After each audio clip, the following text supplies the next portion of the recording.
कर्ज माफ करण्याचा निर्णय आपण घेतोय ही गोष्ट खरी आहे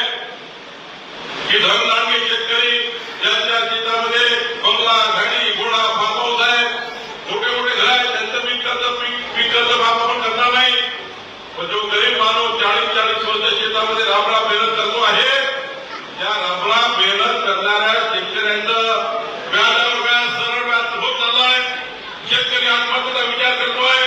अशा शेतकऱ्याची आत्महत्या होऊ द्यायची नाही आणि म्हणून आपल्या सरकारने पुढच्या काळामध्ये गरीब शेतकऱ्यांचं कर्ज माफ करण्याचा निर्णय सुद्धा आपलं सरकार करत आहे एक कमळाचं मत राजेश वानखेडे इथं या ठिकाणी आपलं सरकार कर्जमाफीचा निर्णय या ठिकाणी करणार आहे आणि आता तर मला महसूल मंत्री म्हणून जी जबाबदारी मिळाली आहे आपण ठरवलंय आता या राज्यामध्ये माननीय डॉक्टर बोंडेजी माननीय राजेश वानखेडेच्या अध्यक्षतेखाली आपण दिवसा मतदारसंघाची मुख्यमंत्री बळीराजा बांधत रस्ते योजना आपण करतो आहे आणि या बांधत रस्त्यामध्ये मोफत पोलीस बंदोबस्त मोफत रोजनी सर्व बांधत रस्ते मोकळे करून या दिवसा मतदारसंघाच्या शेतकऱ्याचे पूर्ण बांधत रस्ते बांधण्याचा निर्णय राजेश वानखेडेच्या अध्यक्षतेखाली होणार आहे या ठिकाणी दिवसा मतदारसंघाचं परिवर्तन आपण करणार आहे